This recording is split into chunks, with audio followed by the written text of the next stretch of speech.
Viidiyoo kana keessatti taasumayyuu yeroo qayyabattan taasumayyuu wantoota gochuu hin qabne waliin ilaalla.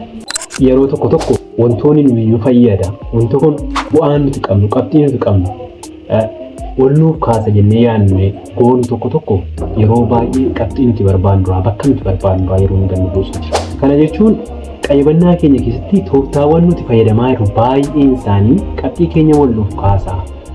Akka nuyi qabxii gaarii finnu yookaan barnoota keenya konseptii barnoota akka hubannu nu taasisa jennee wantoonni nuti yaadnu baay'een isaa akka nuti faallaa kana akka nuti qabxiin keenya gadi laafu gochaa jiru. Inni jalqabaa yeroo dubbistan tasumayyuu kallattiidhaan gara qayyabannaa seenuu dhaabaa. Kana jechuun namni tokko maal godha sitti fakkaata. Har'a maatiin dubbisa yookaan fiiziksiin dubbisaa jedha. Gaafa maatiin dubbisa yookaan fiiziksiin dubbisa jedhu kallattiidhaan kitaaba barataa yookaan riferensii fudhee dubbisuu jalqabaa jechuudha. Kana jechuun odeeffannoon yookaan konseptiin qabachaa jiru sun bifa orgaanaayizd ta'e yookaan bifa ijaaramaa ta'een sammuu isaa keessan taa'u. Kun immoo rakkoo yeroo qormaataa yookaan yeroo yaadachuudhaaf jedhu beeka wanta kana garuu yaadachuu immoo hin danda'u. Beeka garuu gaafa nafidatu siin dhufu jechuudha. Maaliif orgaanaayizd ta'een bifa tartiiba ta'ee qabuun hin kaa'amne waan ta'eef odeeffannoon sun. Kanaafiyyuu orgaanaayiz gochuu qabdu jechuudha. Jalqaba eessan dubbisuu qabu. Gaaffiiwwan akkamiitu irraa ba'a. Samarii yookaan cuunfaa boqonnaa dhaqaatii ilaala. Utuu kallattiidhaan gara qormaataatti galin jechuudha. Barreeffamoonni keessaa booldi godhamanii sirriitti gurraachifamanii mul'atan maaliif mul'atan? Barreeffamoota kana ilaaltee jalqaba gaafeettu sammuuwwan keenya orgaanaayiz ta'a jechuudha. Gaaffiiwwan cuunfaa boqonnaa irra jiran cuunfaa boqonnaa akkuma isin ilaaluudhaan orgaanaayiz gochuu sammuu keenya qabna jechuudha. Inni lammaffaa yeroo dhumeetti dubbisuudhaaf. Kana jechuun sammuun kan keenya irree. Amma fakkeenyaaf namni tokko jiimii dhaqee torban tokkotti irree kan guddisee nama kanaan ga'a jechuun danda'u sammuun isaaf maqaan maashaan deddeebii gaafata. Deddeebiidhaan guyyaa keessatti yeroo wal fakkaataa ta'e guyyaa guyyaatti gochuudhaan qormaanni borii yookaan qormaanni torbee ga'eera jettee har'a yoo qayyatti yaadachuu dandeessu. Qabxii barbaadames abjuu barbaadde sanas milkeessuu hin dandeessu. Kanaafiyyuu yeroo dhumeetti dubbisuu inni sadaffaan taasumayyuu wanta nuyi gochuu hin qabne keessaa yaadannoo baay'ee baasuudhaan namoonni tokko maal godhu sitti fakkaata. Yaadannoo isaan baasanuu fi kitaabni isaan irraa dubbisan tasumayyuu yeroo inni walirraa hin irranne. Kana jechuun kallattiidhumaan yaadannoo baasanu kitaaba sana yeroo wal fakkaatu jira jechuudha. Baay'een keenya akkas gochaa garuu hunduu gonkuudha. Wanti hundi kitaaba irratti barreeffame kitaaba barataa irratti wanti barreeffame hundi qormaata irratti wanti hundi faayidaa qabeessa ta'uu hin danda'u. Kanaafiyyuu yaadannoo yeroo baaftu kun faayidaa qabeessadha. Kanatu na fayyada jettee kan yaaddu kallattiidhaan dhiyaatu kun qormaataa ni dhufu jettee kan yaaddu barreeffama. Malee waan kitaaba irratti argite hundasaa yaadannoodha jettee barreessaa hin qormaata dhufuu danda'a jedhee kan yaadummoo akkamitti argachuu danda'a kan jettuuf immoo gaaffiiwwan dubbisii. Fakkeenyaaf konseptii tokko dhimma seelii dubbista yoo ta'e dhimma seelii irratti gaaffii intiraansii akkamitti dhufu.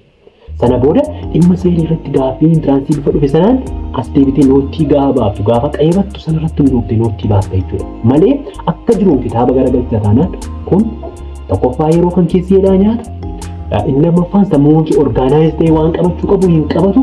Qabxiin takkee qormaata irratti akka inni darbu gochuu keessaa gahee guddaa taphata jechuudha. Kanaafiyyuu tasumayyuu noottii baay'ee yookaan yaadannoo baay'ee baasuu. Inni arfaffaan deebii gaaffii ilaalanii darbuu dhiisudha. Namoonni tokko maal godhu sitti fakkaate. Qormaata gaafa ga'u yookaan gaafa dubbisan jechuudha. Dubbisanii baay'ee erga dubbisanii booda gaaffii ilaalu xiqqoo isin gaaffii hojjedha garuu dadhabanii. Waan dadhabaniif jecha maal godhu gaaffii ni beeku irra ilaalu. Fakkeenyaaf maatii herreega irratti kana ta'u namoonni baay'een jechuudha. Maal godhu gaaffii irra keessa ilaalu. Irra keessa gaaffii sanaa ilaalanii darbu jechuun kun naa galeera gaaffii nan beeka jedhanii darbu jechuudha. Qormaata irra gaafa gaanu gaaffiin qormaata irra jiru sun gaaffii jarri ilaalan sanaa gaaffii argan sanaa wal fakkaata. Garuu nan hojjedha gaaffii irratti hin jiru. Nan hojjedhu hin jiru. Hin dhufu jechuudha ishee. Ayi jedha. Utuu yeroo sana hojjedheera ta'ee yeroo qormaata irratti hin jiru yeroo akkasii sirriitti jira. Kanaafiyyuu gaaffii ilaaltanii darbuu dhaaba. Kanaafuu maal gochuudha? Tokkoon isteeppiidhaan tartiiba gaaffii keessa jiru hunda furuutu sirraa eegama jechuudha. Noottii baay'ee dubbisuu yaadannoo baay'ee dubbisuu caalaa konseptii barnootaa erga hubannee booda qabiyyee barnootaa erga hubannee booda tokkoon isteeppiiwwan gaaffiiwwan furuun dirqama jechuudha. shanaffaan jechuudha waan sii galee irratti yeroo kan kee dabarsuu dhaabi. Yeroo tokko sii galee amma fakkeenyaaf waa'ee seelii dubbista. Waa'een seelii sii galee maaliif wanta biraatti hin darbitu? Amma fakkeenyaaf namni tokko ittoo qopheessuudhaaf shunkurtii qofa muraa'uudha noo wanta biraatu jira. Barbareetti dabaluu jira. Abidda qabsiisuu jira. Waan baay'eetu jira jechuudha. Kanaafiyyuu wanta sii galee irratti yeroo kan kee hin gubin. Sii galeera dubbisteetta kan sii galee taanaan darbiitii wanta biraa kan sii galee dubbisi. Wanta sii galee irratti yeroo kan kee hin gubin. Inni jaaffaan karaa tokko qofaan dubbisuu dhaaba.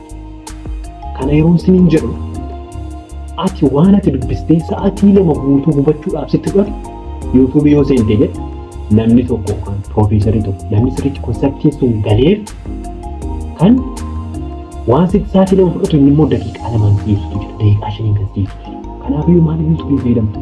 Kana qofaan barsiisaa kilaasii keetti daree keetti sirriitti barsiisaa dhaggeeffachuu. Barsiisaan sun gosa barnootaatti dadhabaa ta'u cimaa ta'u jabaa ta'u akka barsiisaa dhaggeeffachuu karaan qaxxaamuraa qabdi hin jiru. Waan ati dubbistee sa'aatii 2 3 bakka meeqaaf barsiisaan waggaa meeqa waan sana irratti jira waan ta'eef irratti barsiiseera irratti barateera. Amma moo konsepti sana haa wallaalu iyyuu malee hojiiban barataa barsiisaa wallaalaa yoo ta'e barsiisaa dadhabaadha itti kun yoo ta'e barsiisaa kaliyaasii keessa dhaggeeffachuun dirqamaa jechuudha. Haalota sijjiiran keessatti qayyabachuu tasmayyuu dhaaba. Kana jechuun haalota siif hin mijanne keessatti fakkeenyaaf biyyoonni kan kee yeroo haasa'an wantoota garaagaraa yeroo godhan ati immoo haala sana keessatti dubbisuudhaaf yaalta yoo ta'e kun dogoggora guddaadha jechuudha. Fakkeenyaaf galgala mana namoota tokko namni tokko TV ilaalaa inni kan biraan immoo bilbila isaa ilaalaa kana keessatti immoo haala akkasii keessatti nan dubbisa jechuudha yoo yaalte kun baay'ee kan si miidhuu fi kan qabxiin kan kee akkas jedhamu gochuudha danda'uudha jechuudha. Kanaafiyyuu haalota sirrii keessattii fi bakka itti dubbistu beekuun dirqamadha jechuudha.